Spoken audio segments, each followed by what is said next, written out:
Good afternoon, good evening, good night from wherever you're logging in, and good afternoon to those of you here in Glasgow at the Ferry at the Extreme Hangout. My name is Radha, I'm Director of Design and Facilitation at Think Beyond, the Global Sport for Sustainable Change consultancy, and it is a real privilege to be here. Before I start, just a few quick thank yous to the amazing team at One Young World for all of the content that they're curating today, to the team at Extreme for making these 11 days of content happen for the most important people in the room, those young people that are going to be the saviours of our future, I hope. And finally, thank you to all of you, either for tuning in or for being here. So welcome to the afternoon sessions. This morning we had two great sessions with a suite of different people talking about sport's role within climate change. This afternoon, we're going to get a little bit deeper into that conversation with two panels. The first of which is The Planet is Our Playground. So many of us love to use the outdoors as our playground, running, skiing, cycling, swimming, sailing, you name it. But what about the impact that that has on the beautiful environments that are, in fact, our playground? The journeys we make, the plastic we use, the waste we generate, what damage might that activity be doing to biodiversity? And how can we mitigate that as individuals? And how about adventure sports and outdoor sports that have major sporting events outside? How can they mobilise action to protect the environment that we really do enjoy and take so much from? So that's a lot of questions, and luckily I have four wonderful people here who are going to help me try and answer some of those questions. So please give a warm welcome. I'm going to introduce all four of them, then we can do one big round of applause so it doesn't sort of filter out towards the end, because I don't like that. So Lauren McCallum, General Manager at Protect Our Winters UK. We've got Fiona Morgan, Director of Purpose at Sail GP. Trudy Lindblade, CEO of the 2023 UCI Cycling World Championships. And last but by no means least, Amber Nuttel from Extreme International, the Environmental and Sustainability Director. Please do give them a very warm welcome.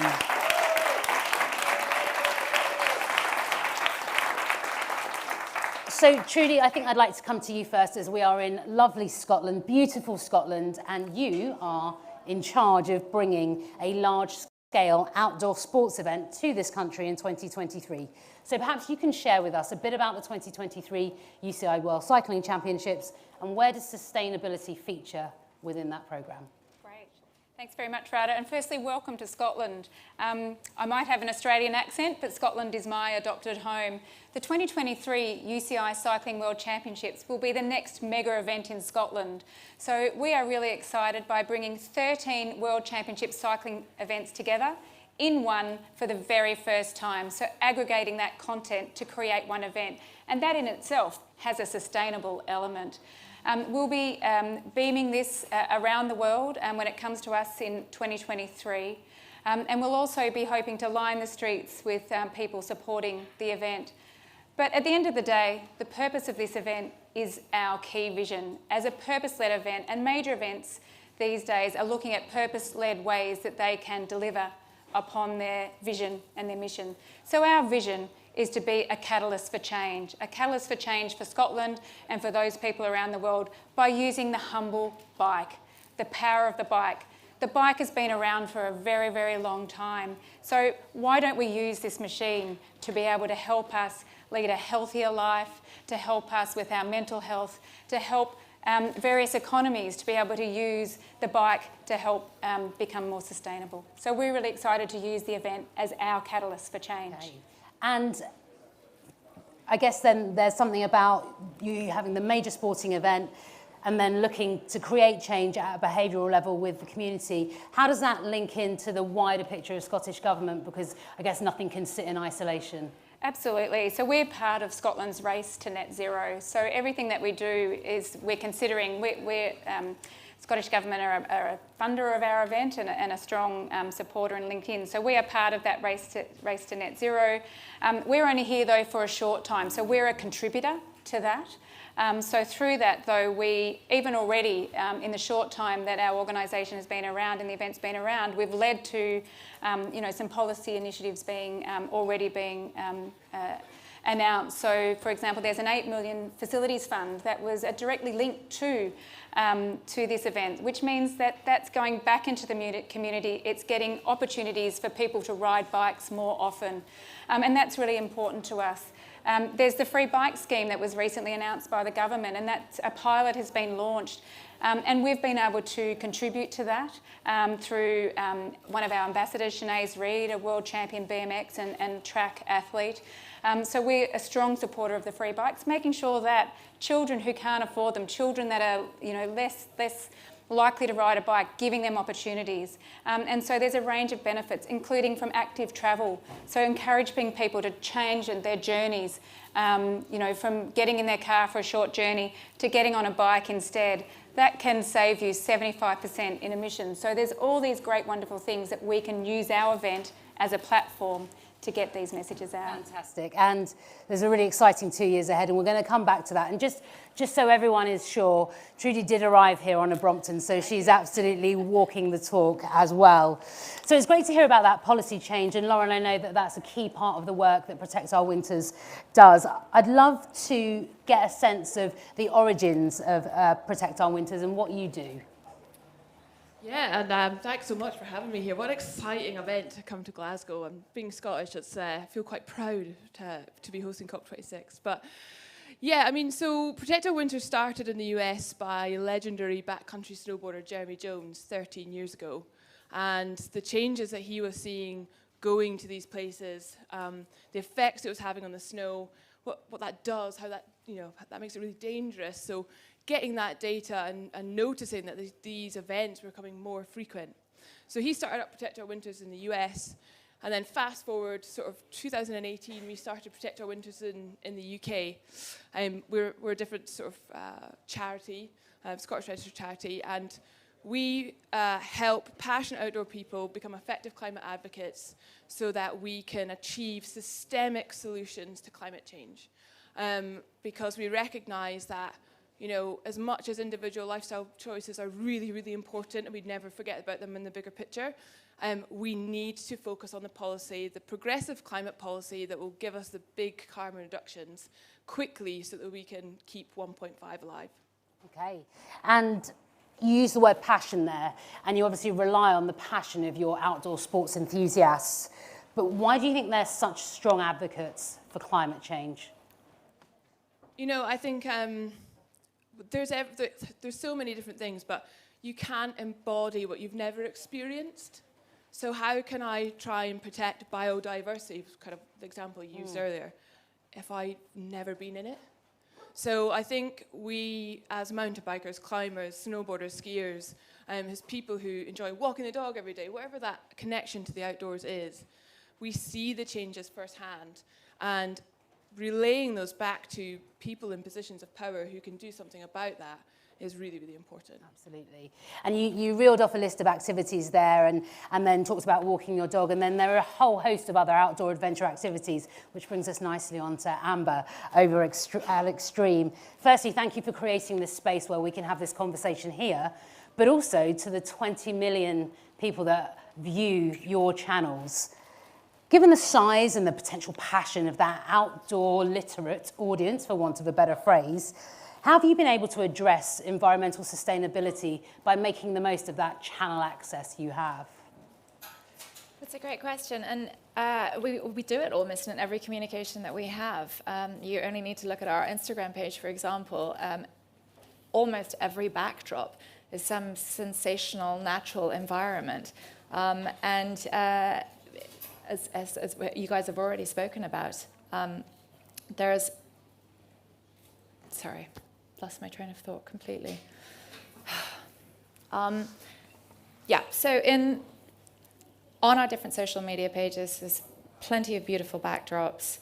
The people who are out there doing all these extreme and adventure sports are the people who are out there, and it's environments that they grow to love through their adventures and their experiences. And then, of course, we are the species that loves to tell stories, and we communicate those stories. And when we go home, and that passion and those thrills that they've experienced, and they share those with their friends, with their family, amongst their wider communities and the audiences that they reach, and then you get drawn into that, and then that's something that other people want to be able to come and experience too.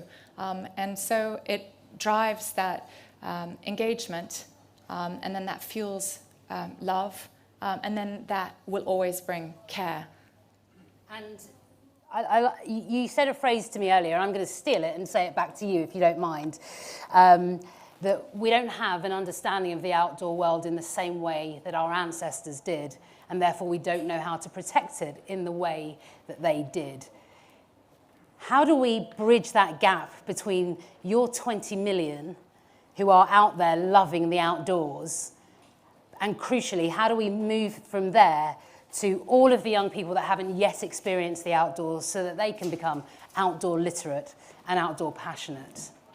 I think that's one of the really key questions. I was semi-joking with somebody who I was talking to a couple of days ago about, and let's picture this in our minds, wouldn't it be a fabulous sight to get some of these political leaders actually out of the building over there?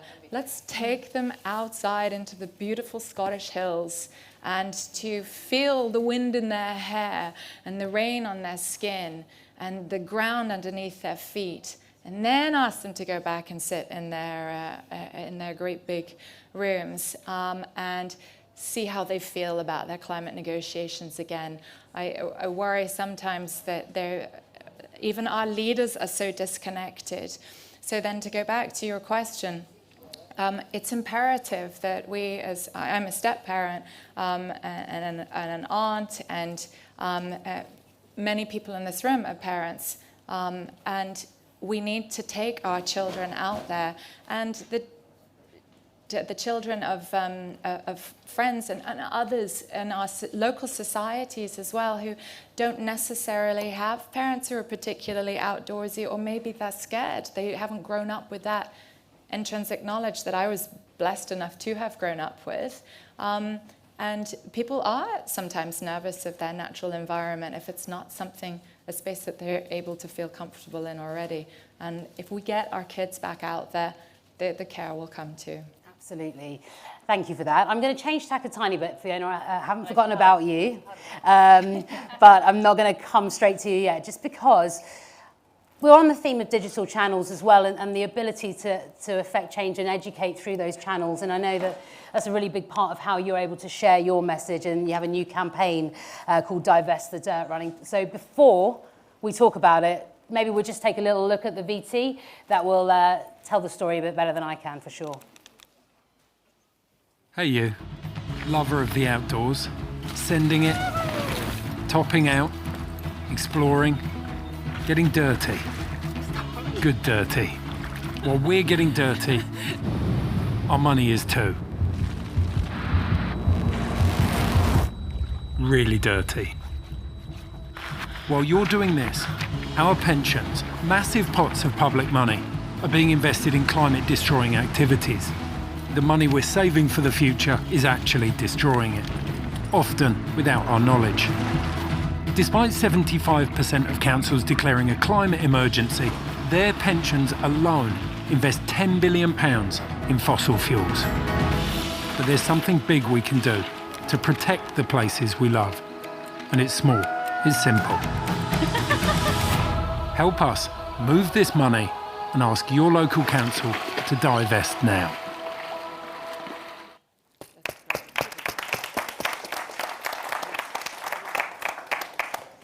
Please feel free to just tell us a little bit more about the campaign. Yeah, absolutely. So this is our one of our campaigns that we've got going on at the minute, called Divest the Dirt. And it's around getting our councils to divest their pension pots. And this was actually a bit of a real challenge for myself and the team. We went to go speak to this organisation who I'm pretty sure a lot of you might know of in this room, called Client Earth. And we turned up and we're like, we're going to sue the UK government for breaking their own legislation. And yeah, we're going to like go super hardcore.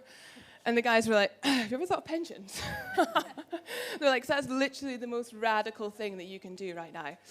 And so we're like, well, how do we leverage the outdoor community to care about something that is so boring like pensions? Because I literally gloss over the minute anyone mentions mine. It's usually my parents give me a lecture. So yeah, we took it and we wanted to try and unpack that. And we thought, if we can make pensions, the super boring stuff, like really relevant to our community, we can do anything. So that's kind of the result of that. Cut Media helped us do it, and they did that through their 1% for the Planet allocation, which was amazing. And I'd urge anyone to go to protectourwinters.uk and take the action and email your local councillor to divest the pension pots, because where we are right now, Glasgow City Council invests £700 million annually in fossil fuels. So it doesn't really matter, you know. This is where we need. This is where the real challenges lie, right? £700 million. It's one of the largest private funds in Europe. So it's up to us to challenge that and to try and change it, because we've got no other choice. Fantastic. And that's the thing about action. Sometimes it doesn't have to be big and complicated. You have made it really easy and digestible for everyone, any age, but particularly the young people that are part of this community here. You can do this as well. And we're talking about fossil fuels, and clearly the other opportunity there is clean energy, which of course now brings me to you, Fiona. I'd love to hear a little bit about how Sail GP and clean energy come together. So we are Sail GP, which Formula One on the water. Formula One don't like me saying that, but we're more sustainable, but as fast. So like we're not sailing like you know it. Super cool, watch us. And we're foiling boats, so we're powered by nature. We're powered by the wind. And we have batteries on the boat, but they're powered by solar. So we work with Tesla, and we have amazing solar units. They do travel with us, but they're super compact. And our sailors, we call them our athletes, really, they are at one with nature. And I think you're saying that, they get it. So I worked across lots of sports and sustainability, but actually they're the easiest ones to understand it and go, of course the whole world should be powered like this, like our boats. I mean, it's so kind of, seems so simple, right? But unfortunately it's not that simple. But so what at Sail GP, we want to kind of champion that world in everything we do. So the way we run events, like we're here today, how are we being powered? You know, our staff, what kind of power do they have at home? So we look at kind of how can we make those changes. We've done a pretty good job to date. So we did our first ever event run on clean energy in Denmark, but every country is different, and Denmark was a lot easier than the other ones. And that's, I suppose, where global sports have an issue, because we're all over the world, right? You're from Bermuda to Aarhus to Saint-Tropez to San Francisco. So you have a month between events, and you don't go to returning venues all the time, unfortunately, in sailing. So you have to go to windy venues and certain cities that can kind of take the operational logistics. So it's super challenging to, at every venue, look at a clean energy strategy. And every country's different, every legislation's different. And we work with partners like Agreco, and we've got Energy Observer, who do hydrogen, hydrogen generators, not diesel. And we do look at everything, but it's different. So say Plymouth, I don't know if anyone came to Plymouth, but it was 32 degrees and sunny. And we had a solar array, which powered our whole fan village. So, you know, everywhere we go, we have kind of different ways of looking at what we do. But the biggest challenge, I suppose, we have is to be powered by nature by all the boats beside our beautiful sailing boats. So if you watch the Olympics, it's a really good, actually, opportunity to look at these beautiful sailing boats and then these horrendous petrol boats. And there's hundreds of them, hundreds of hospitality boats and chase boats. And we're so far behind the industry. You know, you've got electric cars, which are still expensive, and people say, oh, how can young people get an electric car? And it's still difficult, you know, to find an affordable one or one with the right range, but it's getting there. Marine industry is miles behind that. So we have boats that have to follow our F50s super fast for health and safety, because obviously there can be crashes and issues, but we cannot find an electric engine boat that can go that fast, that range. So, you know, we're at the moment looking at new companies. We've got 1,000 companies we've put through to try to test. You know, none are quite working. We're going to probably make our own boat maybe. but it takes a long time. And so there is challenges, and I think we need more academic help. We need kind of like private sector, more academic help, as well as other sports collaborating. IOC, we're here today, and we're working with the Paris Olympics team to see how we can do collaborations on water. But it's not easy, but you've got to kind of champion, like have passion and do something, and we're Powered by Nature, so that's what we're kind of going after, and we're global. So we can show an island nation to who's different nations and how you do it and explain what we're doing. And I love that you've shared some of those key challenges with us, the fact that this is going to take time, but even just talking about the fact that the video came from the 1% Fund, that thing about collaboration, that this isn't going to be one thing, one person, one organisation. It is going to take all of us. So with that in mind, I wonder if you might share a few key success factors of your work so far, and then I'll tell you why. Success factors, oh God. We've got a lot wrong as well. I think one thing you have to be honest about is no one's perfect, especially in sustainability. But key successes, I think the biggest one for me is we've launched the Impact League. So we launched the first ever league in sport, which is based on sustainability. So it's about celebrating positive actions our team make to reduce their carbon footprint. And it's social and environmental sustainability. So our final race in San Francisco, there's going to be 2 podiums, which is so cool. One for the planet, which is going to be the most important podium, and there's money involved, and there's a trophy, and a lot of, obviously, credibility in there, and then one for on-water racing. And so, we're a sport. So what can you do as sport to embed sustainability? That's what we're talking about at COP, right? Everyone needs to do something and go quicker. So we made it a league, because that's what we do, using behavioural science. And we launched in Plymouth in July. We've done 6 races, and it's been incredible. I'm so proud. Like, the teams are amazing. The mindset shift in teams, there's this one guy, have a look on our social, called Jack from New Zealand. Total climate denier, honestly. Didn't really care about it. And then he came up with 13 innovations in sustainability at the last event, 13 himself, for the Impact League. And they know the boats better than me, so their changes they're making are just incredible. So I think that's the biggest one, because Impact League is showing that it's as important as sport, and it can be done together. And I challenge every sport, the Olympics, I was with them today, saying, imagine medals, you're looking at country winners, imagine sustainability country winners, right? And actually going, who's got the medal and who's at the bottom of the table. You've got to call to account and make it be as important. So I think that probably is something I'm super proud of. And it's controversial, right? The athletes hate me. 2 days ago, I released the Cadiz results, and I get a lot of aggressive kind of text message, and it shows they care, though. I had a picture the other day of one of the team bases, their lights on. So they left their lights on for a whole day, Fiona. They shouldn't have won the Impact League. So, but it's imagine an athlete doing that in another sport, caring about someone eating a burger or putting their lights on. And again, it's educating, and you'll see that in the Impact League, there's 10 criteria. But 2 of them are, one's collaboration, so how are you collaborating cross sport and with other athletes or other partners, and one's using your voice. So you give them positive kind of impacts for loads of different things, because it's all about educating and all about doing things differently. So yeah, that probably is. There's lots of little things we've done, but that's one of my proudest moments. And there's something really fantastic about actually placing things with equal value, and I think we've seen that in the gender equality debate, with the men's and women's boat race taking place on the same time, same part of the tideway, etc., and the change that's had. And it's, I feel like we must learn from the previous successes within sport. And I guess that's one of the reasons I wanted to ask, because Trudy will be sitting there listening intently, knowing she's got a couple of years. And because of that, I'm not going to ask for specifics, because I know you're in early days, but I'd love to get a sense of the ambition that UCI 2023 World Champs has as it pertains to climate action.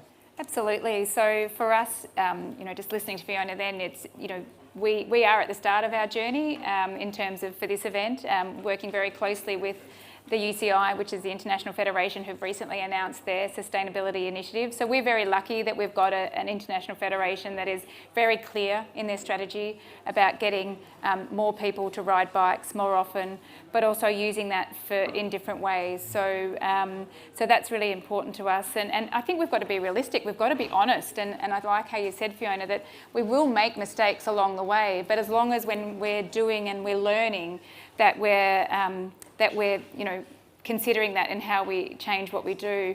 I think the one good thing is that major events do share. You know, we need to collaborate and talk more, and we've got a sustainability working group, which is actually made up of we have an internal and an external group. So internally, what do we as a team believe in? What are our values from a climate perspective? What do we believe in and want to achieve? Because we've all got to embrace that, because if we don't, we won't achieve that. We need to do that as one.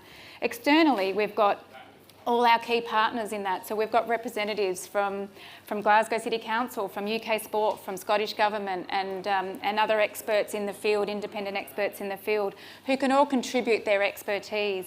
But what we're also finding is that major events are sharing, because this is a space that is moving at a pace. You know, every day we're learning something. You can't say you know it all today, because you don't, because tomorrow something new will change. We know we want to get to 1.5, but how do we get there is going to keep evolving and keep changing. So what role can we play? Well, the bike. It's just really simple. I actually can't say how simple it is, because there's this bike that needs no power, nothing to get along. Although we were talking earlier with Lauren about e-bikes. E-bikes are part of our future in terms of commuting. I've been fortunate enough to be riding an e-bike to and from work in recent times. Today I took a non-e-bike, had to pedal really hard and use some energy. But you know what? Gee, I felt good riding here today. I just felt good. It's cold and chilly out there in Glasgow. Clear blue skies for those of you watching from home though. But on my bike, I felt free. And that's what we want people to do as part of our broader vision. And, you know, you talk about our children. I've got 2 young boys at home, and I can't experience anything better than on a weekend and going out on the bikes with them. So that's what we want people to do, to engage with our event, use our event as a platform. You know, we've got this opportunity. We're in really privileged positions doing what we do, because we can help affect change. We can help affect change with our partners and who are our event partners. And, you know, in Scotland here, we've got and Glasgow, you know, we've got a willingness to want to be able to change and support that transformational change, whether it be through health, transport, tourism, you know, the economy, and the environment is what's key to all of this. There was so much in there. Sorry. There was no, that's brilliant. Told you I go off on tangents. No, there was so much in there. There was collaboration, learning from each other. But what really struck me, and sometimes I think when we work in sport, we forget about this, joy. The pure joy of sport and movement and what it gives to us is why we are able to use it with intention, because it moves us, it creates an emotion, and in creating emotion, we can move to action. And I've spoken to you a few times today, Amber, and I felt that emotion as you've been speaking about it. So I would love to hear, with the idea of what's really moving you, as well as from Extreme's point of view, what are the ambitions for Extreme when it comes to what you'd like to see in terms of change and sustainable action? Oh, there's so many of them. I think our ambition will continue to grow and evolve, as it's just been touched on here as well. There are new solutions coming about the whole time, and those challenge us, but boy, do they ever give us great opportunities too. And right now, it's about all of us living on the edge as much as we possibly can and seeking out those opportunities where we can go on to make changes and bring people in along with us on this journey. We have, as you've alluded to, a great and very connected audience and community at Extreme. And I know the sailing community and the community who love all the water sports. We've had a team from Surfers Against Sewage here as well. Winter sports, cycling, all of these sports. We've had footballers here today as well. I cannot stress enough what an incredible impact, and in fact it's the greatest impact in the world today, comes through people looking at their idols, and most of them are sports stars and people who've come from the sports world. Actually, a friend was saying to me earlier as well, it's almost a great privilege as an athlete. You are more than likely to finish your career, the peak of your sporting career, when you're probably a bit younger. And then as we saw with Helen earlier today, talking about how she actually felt a little bit lost with her sailing, and she was like, what's the purpose of all of this? Well, then you might be putting down your oars, or you're putting your skis to one side, but you can then go on and help with that engaged audience that you have and drive extraordinary positive change. And I know we, all of us as a team at Extreme, are looking at older sports people to come back and be part of this conversation. And maybe some of them will feel brave enough as well at that point to have some of the difficult conversations too. There are a lot of sponsors that I know the environmental community would rather not see in sports today. There is almost nobody in this world who didn't see the footage of Cristiano Ronaldo pick up the Coca-Cola bottle and move it out of shot. And oh my God, I applaud him for doing that. That was a brave move. Shame he's never reusable though. Yeah. But examples like that, I want to see more of them. I understand though, as an athlete, you rely on your sponsors so much for your funding, and that's really scary. And this is for all of us, our connection to, obsession with the financial reward that we get. It's how we can embolden people, individuals and communities to perhaps see beyond that, because we've got a lot of urgent work that we need to do right now, and there are awesome brands out there who are doing incredible work. So let's bring more of them I like in. that ambition, and you've teed up the next panel nicely. So 5 o'clock GMT, if you want to tune in for our athlete panel, that would be great. I appreciate you doing that and sharing. But you touched on the challenge there, and I'd love to come back to you, Lauren, and we've heard some challenges down the line, but I'd love to hear some of the real challenges that Protect Our Winters is coming across as you navigate a complex policy environment. Yeah, that's a really good question. So I think, you know, we're here for COP26, right? And Protect Our Winters UK has been admitted as an observer organisation, which basically means that we get to go in and observe the negotiations, right? And when you go into those negotiation rooms, it is dry. Like, it is dry. Pension dry. Like, even worse than pension Wow, dry. okay, I hear we you. made that fun, right? Yeah. So, like, it's being able to, our mission is to go in there, decipher the dry policy, synthesize it and communicate it out in a way that our community can understand. Because if we can't understand it, then we can't act on it. So some of the challenges is around navigating that policy landscape. We're a really small organisation. We only have 5 members of staff. And also, I think just giving people the confidence that they don't have to be an expert to speak up for climate. And I would set everyone in this room a challenge to go and speak to your MP, your MSP, your local representative about climate, and tell them just how scared you are about the climate crisis and some of the solutions that you think. Because I know this is going to sound so cliche, but we have to dream about the world that we want to live in. The climate crisis gives us an incredible opportunity to just revolutionize the way that we live our lives. You know, because financial systems have to change, health systems have to change, transportation systems have to change. Every single touch point in life has to change. And so we have to do that through progressive policy. But, and this is where, again, Protect Our Winters comes in, it's really easy for the government or politicians to ignore scientists, to ignore the traditional environmentalists, right? Because it's easy to silo them.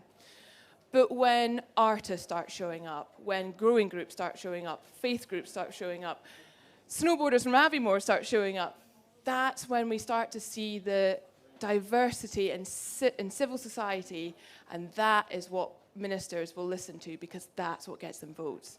So I guess our challenge is to get people to mobilise to do that. Fantastic. What a great answer. Thank you. Just a little note to the audience. I'm going to be coming to you for questions shortly, so please do keep your thinking caps on about that. I'm going to bring us background to the name of this panel. The planet is our playground. Now, I think about playgrounds, and you talked about dreaming big, that imagination you have when you are a kid and you're playing in the playgrounds. The playground that the young people of this world are inheriting is one that I don't want my goddaughter to play on, right? And I was just thinking, you know, from your point about how do we get a diversity of society engaged, and then Fiona, thinking about your time at Sky and the fact that it's such a big consumer brand, is there anything that you feel that we can do to help add some confidence and education to young people and also make them feel heard because they are angry? Yeah, there's lots in that. I think go to traditional broadcast. I think Sky is amazing because you are a broadcast platform, so you can speak to millions very quickly, and that's why they're so good at campaigning in what they do. So cycling, that one of my past roles was running Sky Ride and getting people on a bike, and I loved it. And like you said, the joy of the bike and having a broadcaster behind that, elite level, your elite team to grassroots is just incredible. And just talking about it and being consistent across all your channels, that's what they do. And I think, you know, Sky released a piece of research, I think a few days ago, about broadcast, the power of broadcast, and actually broadcast will help in climate change because we need to talk about it. Like you're saying, people need to understand it to talk about it. So when I ran Sky Ocean Rescue campaign, the anti-plastic campaign, you know, it was a bit like we launched it in 11 days, didn't really know what we're doing, to be honest. It was like, let's just get it out there on Sky News, fill the stadium with, you know, fill the glass box with plastic, it looks really cool. And then we're like, this is not that difficult, right? We can talk to our sports audience. So the first event we did was a cricket event. And all we did was put in, explained it, like educated our internal team, like our staff first, and you know, the people on screen, and did a VT a little bit about just saying why plastic's an issue. Because people back then, 2017, didn't really understand it. We got to 4 million people in one event, and that was like a few hours of work. And the power of sport and broadcast and using that platform. But it's not just traditional TV, because obviously now our younger audiences definitely don't do that. And at CLGP, we're really more of a digital first, so like YouTube and kind of using that. But I think it's just like, imagine everything you watched had some kind of education piece around climate. I mean, ITV are doing a good job. I don't know if you've seen some of the work they're doing. I mean, all broadcasters are taking it up a level, and I think they have to. You know, all content platforms need to do that. And, you know, you've got Waterbear, Netflix, just some of these documentaries are so powerful, and the education they do, we've got to be careful in some of them because they sometimes go a little bit, make people a bit scared, like you said, but it's about just educating them about the basics. And I think, yeah, broadcasters are doing a pretty good job. I think, you know, they could do more. But yeah, social platforms could do a lot more, to be honest. But we won't go down that whole rabbit hole, social platforms. But I think they could do more. I think broadcasters have done a good job. Like, look at what they're doing, the integration. And another example at Sky is, you probably saw football. It's always football, but the power of football is incredible. And they did the first ever net zero football game. I think it was Tottenham and Chelsea. I mean, who would have imagined that? Tottenham and Chelsea. And the whole reason they did it is because they could talk about what net zero means. Because I bet you that audience didn't know, and there's loads of research that will come out. And if they educated millions of people about just the word climate change, that's success. So, yeah, I think that probably is what I suppose, what I always say, and in the last panel, it's like, what can you do? Know your audience and educate them, whoever they are. They could be my twins, you know, your school, council, but just think about your audience. And if you're a big organization with a voice, think about it carefully and do it across all of your channels. Absolutely. Now. And we actually had Ledley King from Spurs here this morning, so if you want to go back and watch that live stream, it was the 10:15 content. And actually there was something in that. Cambridge United won the Planet Super League COP26. We played a bit of VT, and the kids shared what they wanted to say. And they had a voice about that. And I think that that's something that stuck with me from today, for sure. So that's made me think actually about, well, what are we dreaming for and how do we dream big? Because you mentioned that imagination, we imagine on our playground. So we've got to do 2 questions, and I'm going to leave you with both of them. You can each answer them, then we're going to come to the floor, okay? So the first one is, in dreaming big, what would you love to see? And number 2, what is your ask of the young people, both here in the room and those that are watching us? And I'm going to start at the far end, if I may. Oh gosh, if you get me on dreaming big, I could go on forever. I have very big dreams, and I do actually, I use it for myself as, I think, in my mind, 2050, what can the world look like? I would really love to see a transformation of our urban spaces in particular, because how is anybody supposed to feel connected in these very concrete environments which really have taken little, if no consideration of nature at all? As an extreme sports business, we actually do and promote a lot of sports in these urban environments, whether it's, if you think about this, more traditional like skateboarding or parkour or that kind of thing. And there are a lot of kids who have no choice but grow up in urban environments, but we still want them to be able to experience bits of nature that they can do in these urban environments. So my really big dream right now is to see those change, because I know that will then bring the connectivity that will bring about the care that we all want to see for the planet. And then I've totally forgotten your second question, so you're going to have to... What's the advice? What would you like to share? Well, do you know, Lewis Pugh was speaking earlier today, and I asked him a question, and I didn't get the answer back that I wanted. It was very much around what would his advice be to young people. What we have done here at Extreme by creating this hub, which we've hoped that young people will come to and be a part of, is that we can help to bring some of the activists off the streets and feel like they can come and be more part of the conversation and actually part of the solution. And when I was speaking to Lewis about that, he was actually saying, no, they need to do more of that, because the guys up there, they're not listening enough. And that scared me. But when we do get scared, we have to push a little bit through that. And I think for young people, the world can be quite a scary place right now. But I think my message to them would be, we do have your back. Most of us, many of us, do have your back, and we're all here to help. And be brave too. Come out, share your questions, share your solutions, challenge your parents and the people around you that love you, and ask them to help put you forward and support you in your endeavors to help to create a more sustainable future. Thank you, Amber. Okay, Trudy, dreaming big, and then your advice. Dreaming big. So dreaming big for me is just everybody seeing the bike and the power of what it can do. I mean, if you think about your childhood and your youth, you know, if you're my age, you know, the bike was just part of my everyday being. And I think life's moved away from that. We've got so busy and we've got doing lots of other things. But, you know, you look at what's happened with this pandemic, but the pandemic's brought us back to our roots. It's brought us back to some of those more simple things in life. And for me, dreaming big is let's going back to some more simple things in life, and part of that can be the bike, and our event can help remind people of that. So how can we use our event to do that? But, you know, so in 2050, bikes are the preferred mode of transport. Yep. So, you know, we've got cities around the world, like we've got lots of bike cities around the world. Amsterdam, for example, never used to be like what it is today.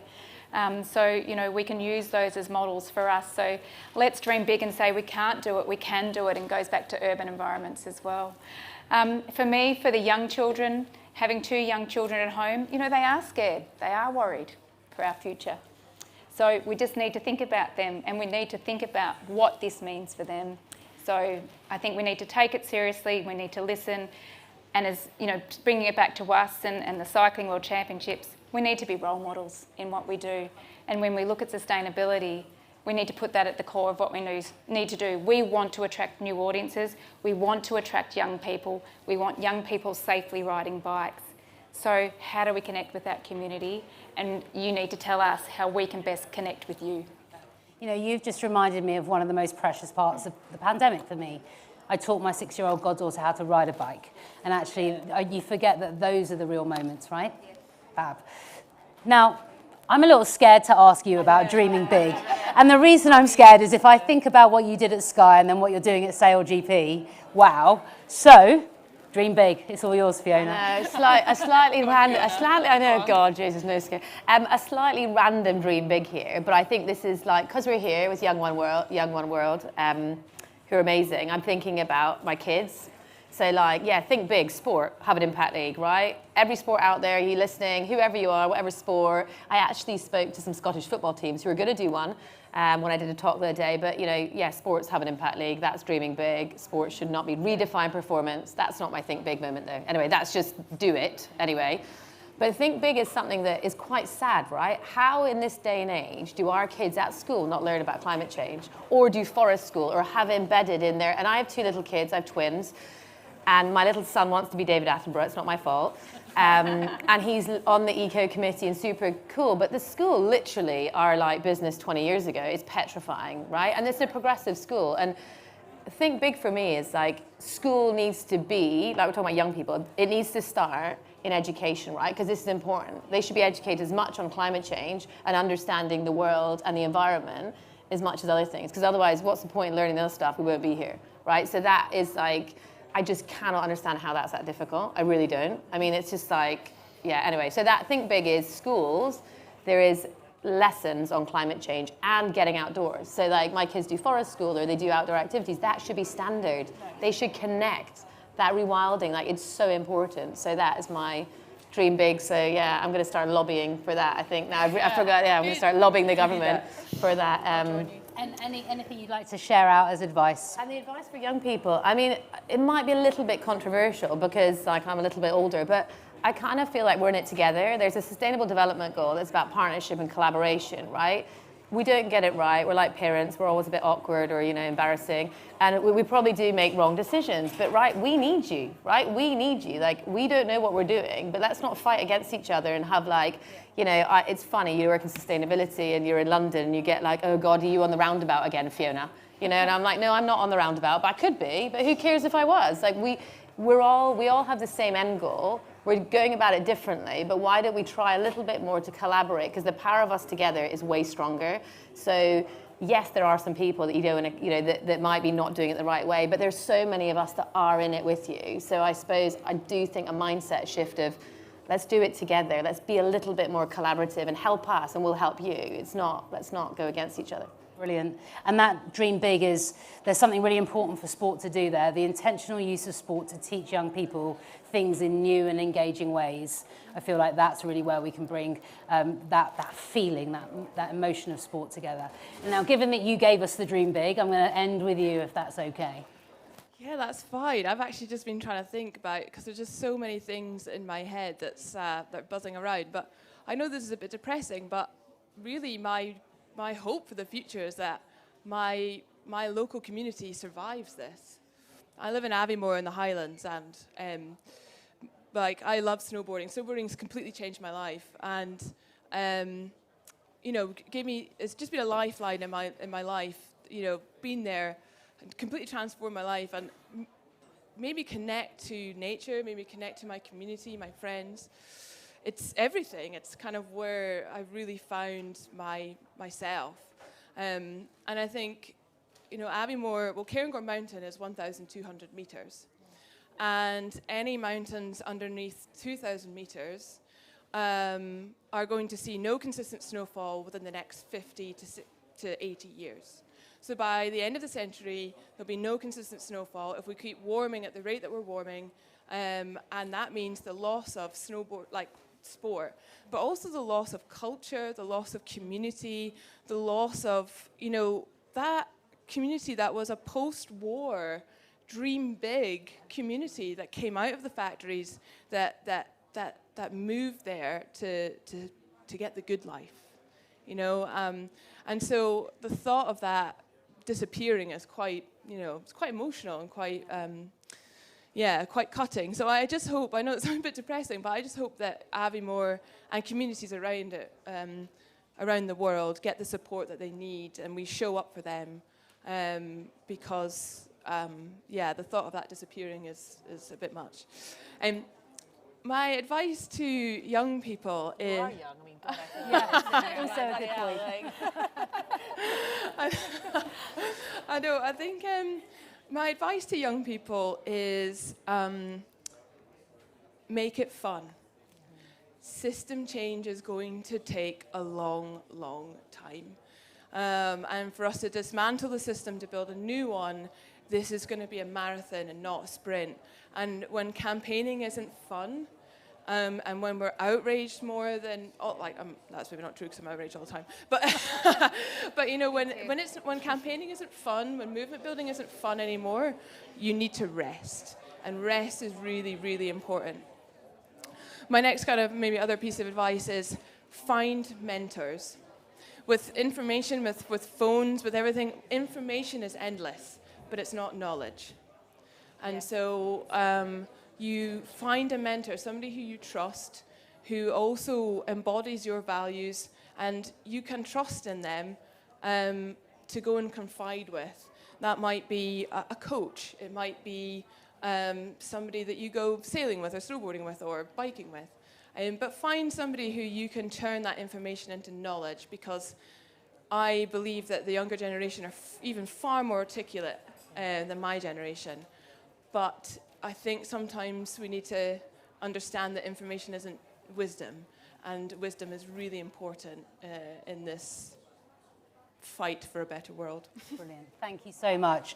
I think I've had my fair share of question asking, so I'd like to open it out to the audience. I think we have some mics. Fantastic. We've got one question right here.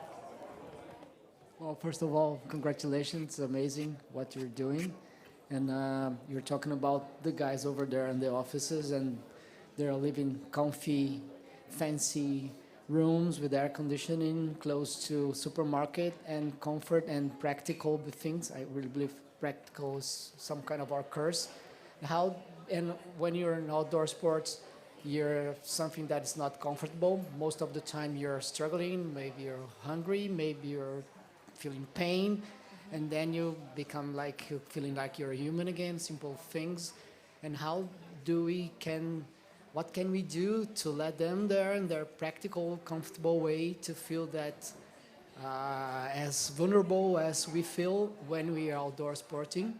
So how you imagine that we can do that, or if we can't, it's gonna be a bottom-up movement, and we will abandon the model and build a new model. So that's how your vision, anyone can answer, and if you have something to answer, and that's why you think about it. Thank you.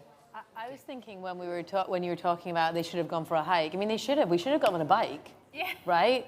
Like, yeah, I think, absolutely. yeah, I think it's funny. It's like when they get to a certain level, like they get lots of things free and they don't understand the reality. And I'm going to give a really bad example here, but say at Sky, right, it's a TV company. We used to all go out with engineers to meet customers, and like they wouldn't know who we are. And like that's the reality of like people, you know, are can't afford it or can't get the dish up, and it's quite challenging. I think we need to, it's like reverse mentoring, get them out at the kind of, the wrong word, cold face of it, that's totally the wrong word, but you know what I mean, get them out, but get them into they never have time, they're always in their offices. We need to get them that connection with sport or nature. We should actually challenge, we should do that. We should have got them on a bike, bloody hell, now I'm thinking about it. Well, We can still do it, let's try, let's go.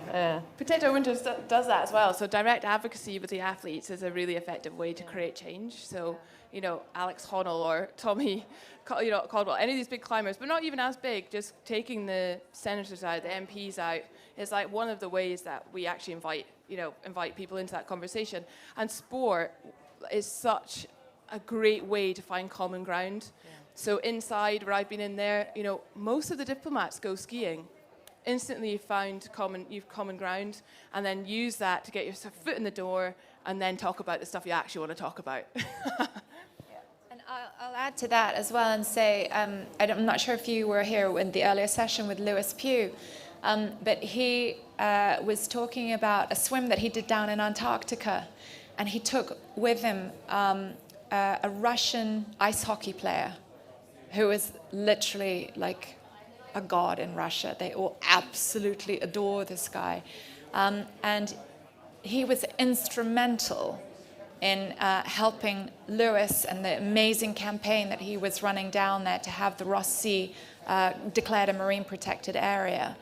And Lewis said if that Russian sportsman hadn't come with him down there to see it himself and with his own eyes, he felt that that was way more powerful. And apparently there's even a Russian phrase about this, which is if you experience something once, it's way better than hearing about it 100 times. And this Russian guy went back and made sure that Lewis and his entire campaign was put in front of the right ministers.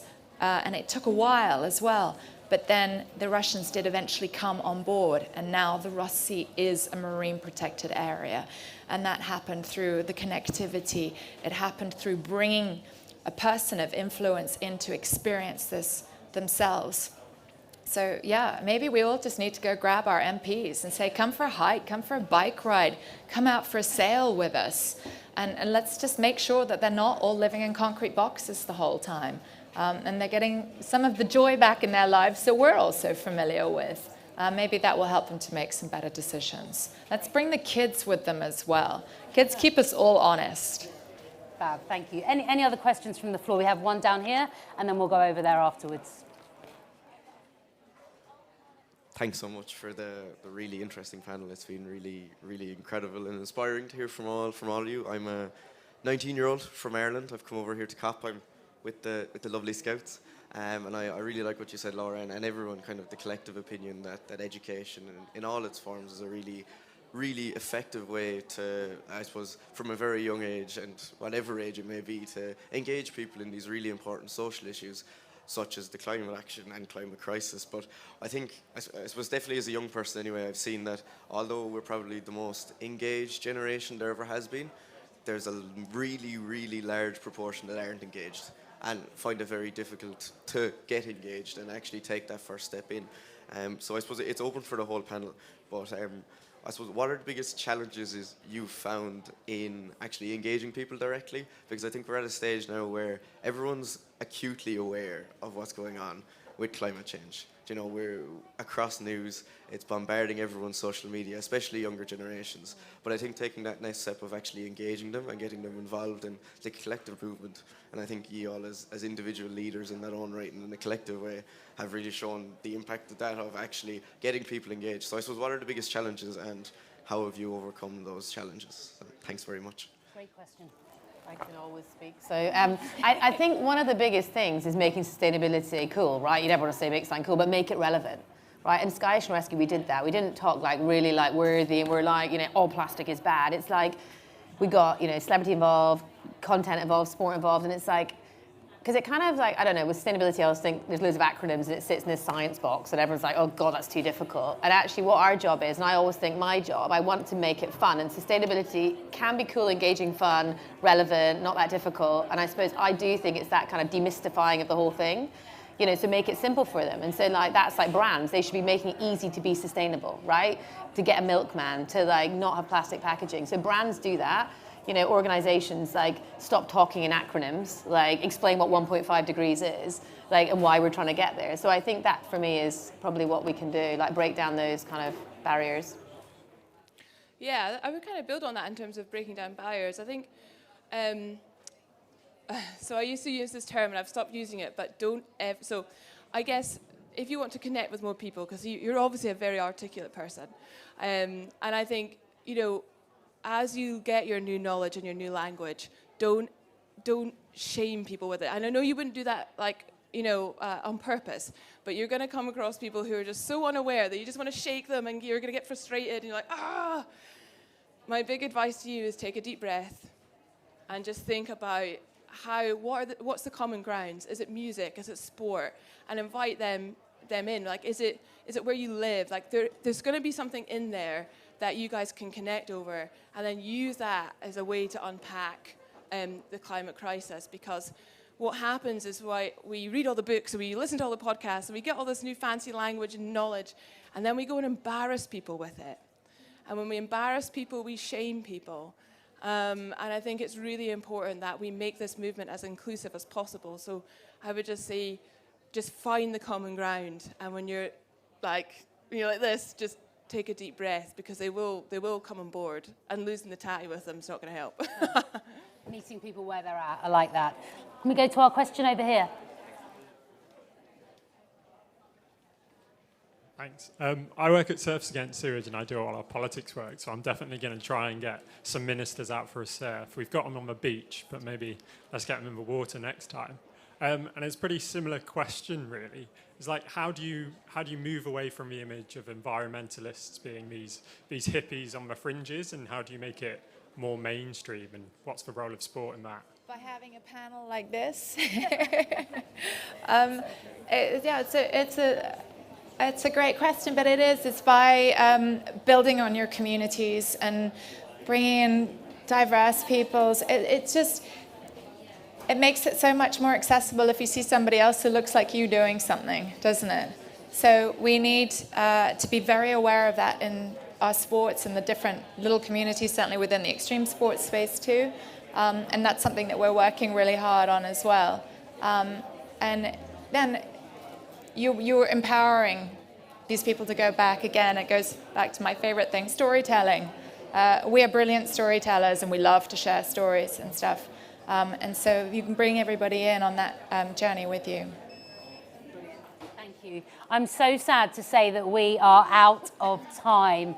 Thank you so much to all of you for taking the time to be with us today, for really sharing how we protect that playground, how we allow it to flourish, and how we can go and play on it with joy and keep it safe. So Amber, thank you so much, and good luck for the rest of your time here at the Extreme Hangouts. Thank you for coming. Truly, very best of luck for 2023 and those big ambitions, and for reminding me about the joy of teaching people how to ride a bike. Fiona, SailGP is awesome. The Impact League is awesome. Really wish you luck to making, to finding that boat, actually. And so that's all good. And for making pensions sexy, giving me a concrete action, I'm going to go and write to my MP as well. Thank you for that, and for all the work that you do. To all of you who have joined us and asked questions, and to everyone listening at home, thank you so much. We'll be back in 1 hour.